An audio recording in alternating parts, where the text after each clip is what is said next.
Antes de iniciarmos, já se inscreva no canal, deixe seu like, comente e compartilhe nossos vídeos. Assim, você ajuda o canal a continuar crescendo e chegando a cada dia mais longe. Tenham bons sustos. A Dutra é uma estrada traiçoeira, especialmente à noite. Quilômetros e quilômetros de asfalto que parecem não ter fim, e a neblina que desce das serras é de arrepiar. Sou o Zé, caminhoneiro há mais de 20 anos, e já vi de tudo nessa vida de estrada.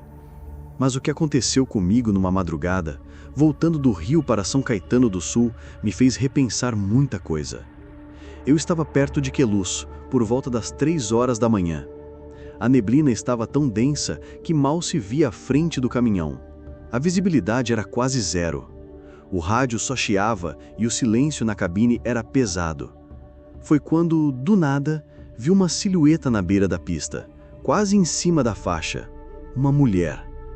Ela estava parada, de costas para mim, sobre a chuva fina que também começara a cair. Parecia que esperava por alguém. Diminuí a velocidade e parei a uns metros dela. Abri a porta do carona, pensando em oferecer ajuda. "Precisa de carona, moça?" Gritei por cima do barulho do motor e da chuva. Ela virou a cabeça lentamente. Seu rosto era pálido, quase branco, e os cabelos escuros estavam grudados na testa. Os olhos dela eram de um azul tão claro que pareciam refletir a própria neblina, sem qualquer brilho. Ela não sorriu nem demonstrou emoção.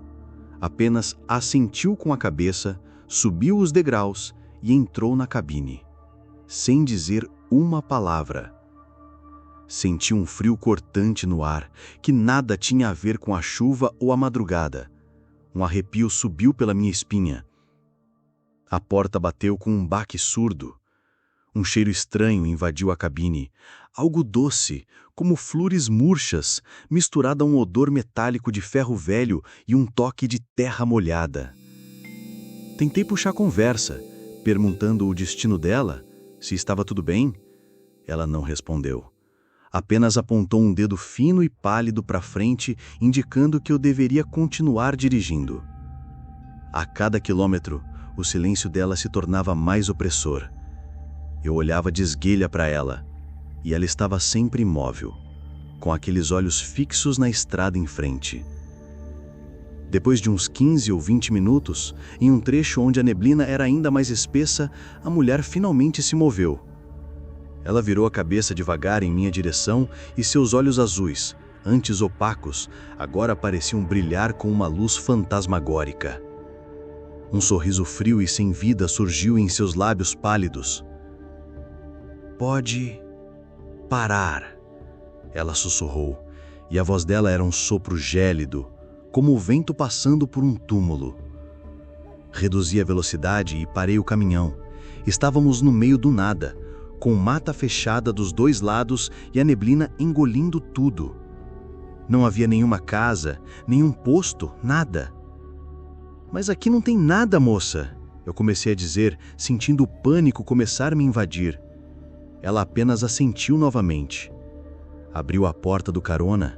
O frio que veio de fora era glacial, e o cheiro de flores murchas, ferro velho e terra molhada se intensificou, quase me sufocando. Ela desceu do caminhão com uma lentidão perturbadora e, sem virar a cabeça, caminhou para dentro da neblina, desaparecendo em questão de segundos. Fiquei ali, o motor ligado, o corpo tremendo. Tentei achar uma explicação lógica, mas não havia. Dei partida no caminhão e pisei fundo, fugindo daquele lugar o mais rápido que pude. Mas antes de me afastar, meus faróis iluminaram algo no asfalto bem onde ela havia descido. Uma tiara de flores brancas e secas, daquelas de noiva, esmagada pela roda do caminhão. Cheguei em casa exausto e perturbado. Contei a história para minha esposa, que me abraçou forte e disse que eu devia estar cansado. Mas eu sabia que não era. No dia seguinte, liguei para um amigo caminhoneiro mais velho que conhecia bem a Dutra. Contei o que aconteceu. Ele ficou em silêncio por um tempo e depois, com a voz séria, disse: Zé, você deu carona para a noiva da Dutra. Ela aparece nesse trecho, sempre na neblina, procurando pelo noivo que morreu num acidente ali, no dia do casamento. Dizem que ela nunca consegue chegar ao altar. Desde aquela noite, evito dirigir na Dutra em dias de neblina. E sempre que o cheiro de flores e metal paira no ar, ou quando a neblina desce pesada, sinto um calafrio e lembro da cliente do nevoeiro, que talvez ainda esteja ali, naquela estrada fria e solitária, esperando por uma carona para o seu casamento eterno. Meu nome é Paulo e eu sou um caminhoneiro raiz. Rodo o Brasil de ponta a ponta há mais de 15 anos. Já vi de tudo: acidentes feios, animais na pista, gente estranha na beira da estrada. Mas teve uma noite, na BR-116, na altura de Campina Grande do Sul, Paraná, que me fez questionar se estou mesmo sozinho na boleia. Era madrugada, umas 2 horas da manhã. O tempo estava limpo, lua cheia, mas a estrada naquele trecho é escura, com mata fechada dos dois lados e pouca iluminação. Eu vinha tranquilo, com o rádio ligado, cantando junto para espantar o sono. Comecei a sentir um frio esquisito na cabine, diferente do ar-condicionado. Um frio que parecia vir de dentro das paredes do caminhão, me arrepiando até a nuca. De repente, senti um cheiro forte. Não era de fumaça, nem de diesel. Era um aroma doce, mais enjoativo, como jasmim murcho e algo que lembrava acetona. Eu olhei pelo retrovisor lateral e meu sangue gelou. No banco do carona, que até então estava vazio, havia uma mulher. Ela estava sentada ali, perfeitamente ereta, com os cabelos longos e negros cobrindo parte do rosto. Usava um vestido branco, impecável, que parecia brilhar com a luz fraca da cabine. Ela não fazia barulho, não se mexia, apenas olhava fixamente para a estrada à frente. O que mais me assustou foi que eu não a tinha visto subir. Eu tinha parado num posto de gasolina há uns 30 minutos, mas não desci do caminhão, só peguei um café. Como ela foi parar ali? Tentei falar, mas minha voz não saía. O frio na cabine se intensificou e o cheiro de jasmim murcho e acetona era quase insuportável. Minhas mãos suavam no volante.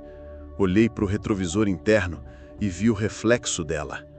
Os olhos dela eram vazios, opacos, como se não tivessem vida, e a pele era de um branco pálido, quase transparente. Fiquei sem ar. Aquilo não era uma pessoa viva. O silêncio dela era esmagador. Eu não conseguia desviar o olhar do retrovisor. De repente, a mulher no espelho começou a se virar lentamente em minha direção. A cabeça girava devagar, enquanto o corpo permanecia imóvel, voltado para frente. Seus lábios finos e sem cor se curvaram em um sorriso macabro, revelando dentes que pareciam longos e pontiagudos demais para um humano. Então ela sussurrou. A voz era fria, gélida, como o ranger de ossos. Você já me trouxe até aqui. O pânico explodiu. Meu coração batia tão forte que pensei que fosse sair pela boca. Gritei, freando bruscamente o caminhão, que derrapou um pouco na pista. Olhei para o banco do carona. Estava vazio. O cheiro de jasmim e acetona desapareceu. O frio cessou. O rádio voltou a tocar normalmente, como se nada tivesse acontecido. Eu estava suando frio, tremendo incontrolavelmente. Liguei para o meu colega mais próximo, mal conseguindo explicar o que havia ocorrido. Ele só me disse para acender as luzes da cabine e não parar mais.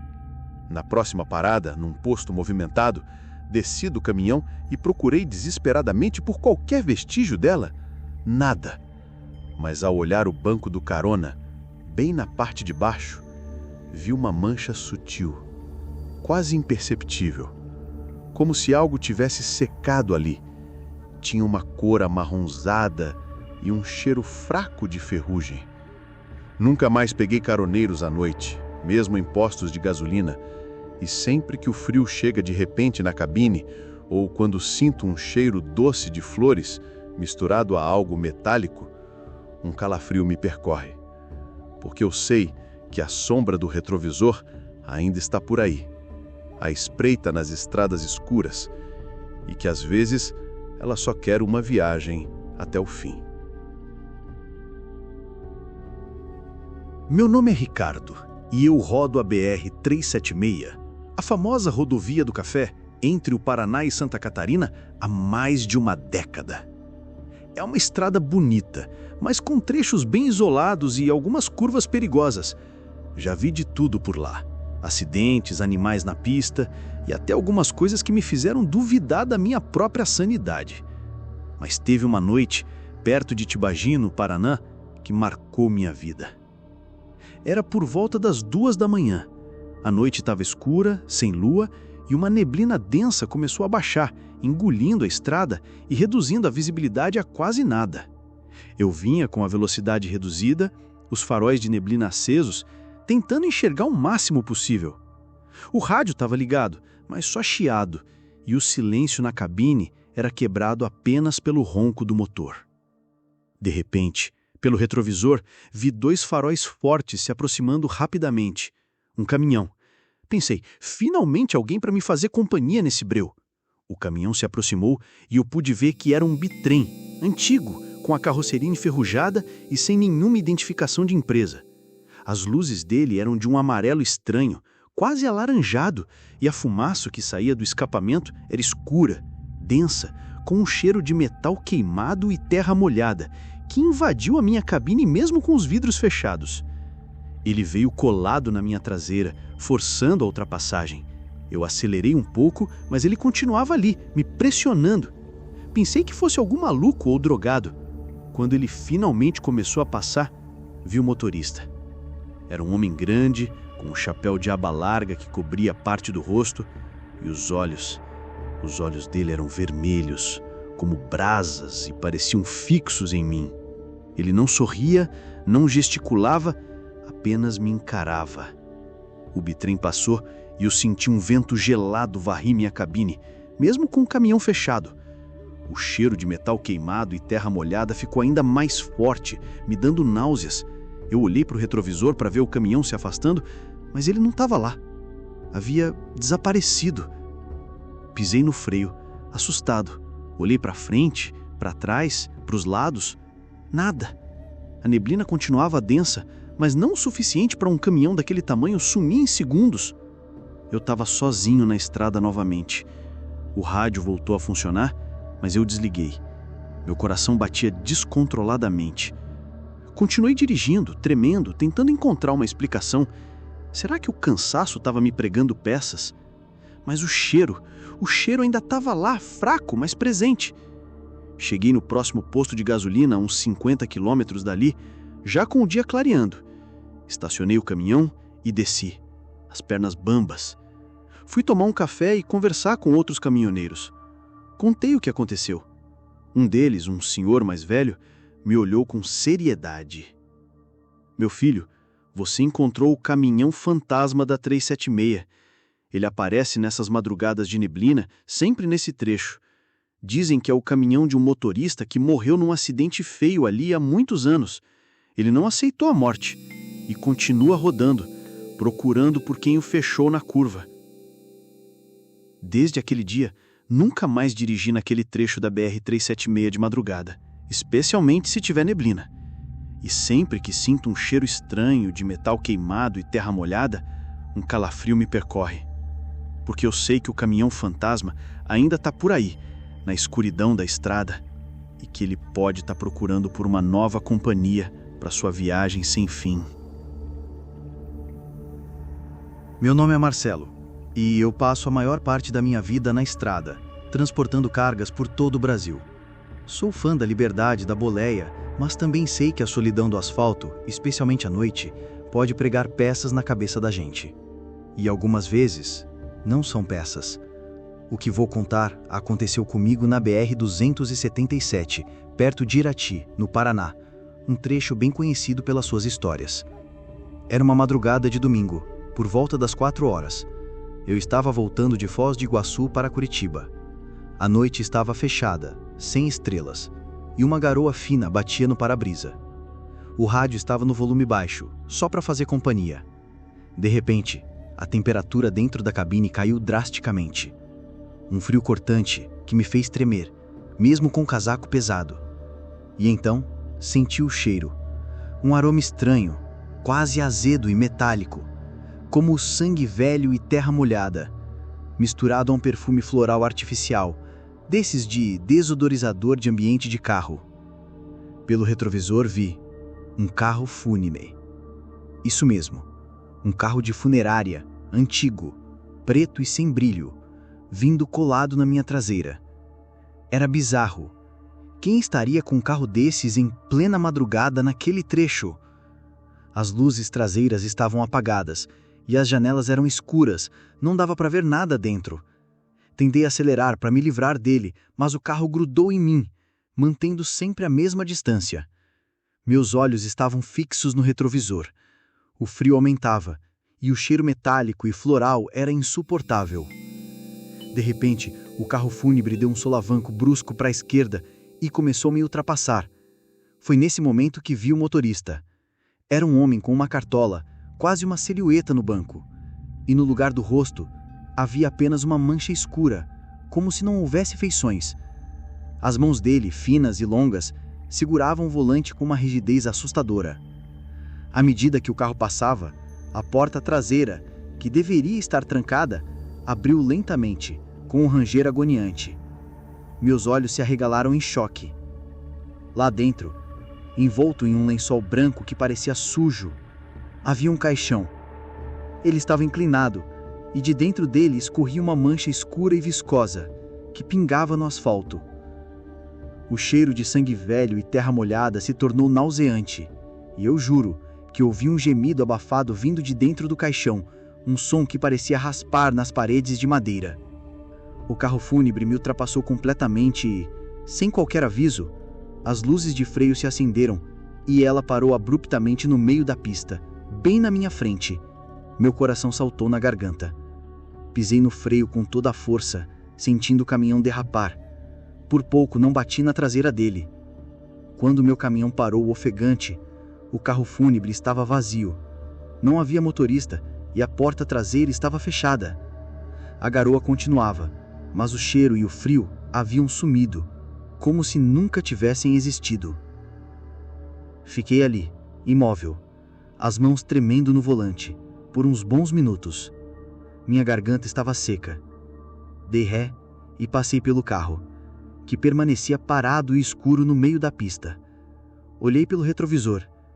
Ele continuava lá, imóvel, até que a neblina o engoliu por completo. Na próxima parada, em um posto movimentado, eu ainda tremia. Contei o ocorrido para o frentista, um senhor grisalho que trabalha há anos na BR-277. Ele me olhou com compaixão e disse: "Filho, você viu a última entrega. Esse carro aparece para os caminhoneiros que estão há muito tempo na estrada, cansados. Dizem que é o espírito de um homem que morreu ali perto há muitos anos, enquanto transportava o corpo da própria mãe. Ele nunca conseguiu fazer a última entrega, e o carro aparece para lembrá-lo da sua promessa. Desde aquela noite, evito dirigir na BR-277 de madrugada. E sempre que a chuva fina começa a cair e o frio me atinge, sinto um calafrio, porque eu sei que a última entrega ainda está por aí, e que algumas promessas, mesmo após a morte, precisam ser cumpridas." Meu nome é Gilberto e eu transporto cargas refrigeradas. Isso significa que meu caminhão é meu segundo lar e o relógio é meu inimigo. Muitas vezes pego a estrada de madrugada para cumprir prazos apertados. Já rodei muito pela BR-040, entre o Rio de Janeiro e Minas Gerais.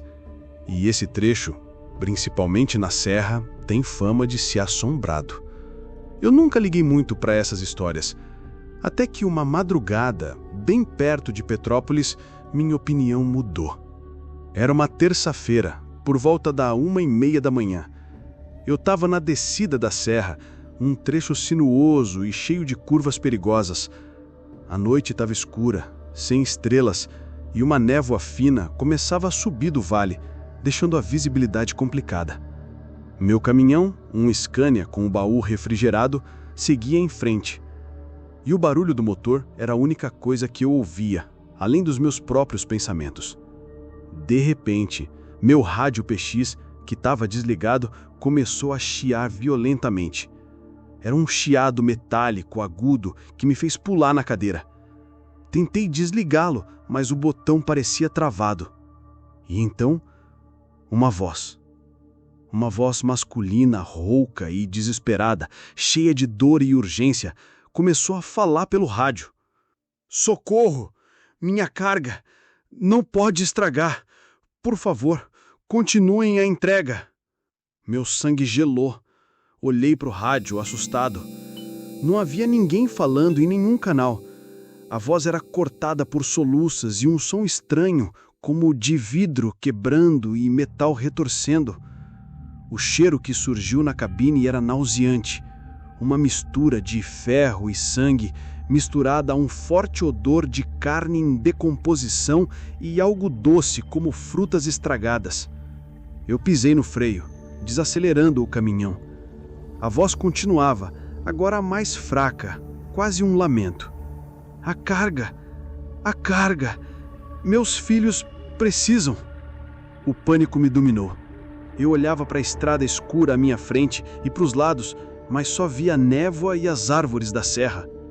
O cheiro de decomposição era insuportável. Minha visão começou a embaçar. Eu juro que vi por uma fração de segundo, no canto do meu espelho retrovisor, na parte de trás do meu próprio baú refrigerado, uma sombra escura se movendo. Uma sombra que parecia se contorcer. Gritei, sentindo um arrepio que me fez tremer. Pisei fundo no acelerador, tentando fugir daquela voz e daquele cheiro. O rádio PX parou de chiar e a voz se calou abruptamente. O cheiro sumiu. A névoa pareceu diminuir. Dirigi sem parar até o próximo posto de gasolina, a muitos quilômetros dali, já com um dia clareando. Estacionei o caminhão e desci, as pernas bambas, vomitando o pouco que tinha no estômago. Contei a história para um velho caminhoneiro que estava no posto, tomando café. Ele me olhou com olhos marejados e a voz embargada. "Gilberto, você ouviu o Célio?" ele disse baixinho. Há uns 20 anos, nessa mesma descida de serra, um caminhoneiro chamado Célio sofreu um acidente terrível. O caminhão dele, carregado de carne e frutas para o rio, caiu no barranco e explodiu. Ele morreu carbonizado, preso às ferragens, e o que sobrou da carga nunca foi recuperado. A preocupação dele sempre foi a família e a entrega, que não podia estragar porque o dinheiro era para os filhos. Dizem que às vezes o espírito dele tenta completar a entrega, usando o rádio dos outros caminhoneiros para pedir ajuda, e quem o ouve sente o cheiro da própria desgraça dele. Desde aquela noite, evito ao máximo dirigir na BR-040 durante a madrugada, e se vejo uma névoa densa na serra, prefiro esperar. E sempre que sinto o cheiro de metal, sangue e carne estragada, ou quando ouço um chiado estranho no rádio, um calafrio me percorre, porque eu sei que o Célio ainda está lá, em sua eterna jornada, tentando fazer a última entrega que nunca se concretizou, condenado a repetir o desespero da sua última noite. Você já ouviu vozes estranhas no rádio? Ou sentiu cheiros inexplicáveis que te fizeram questionar a realidade na estrada? Compartilhe sua experiência nos comentários.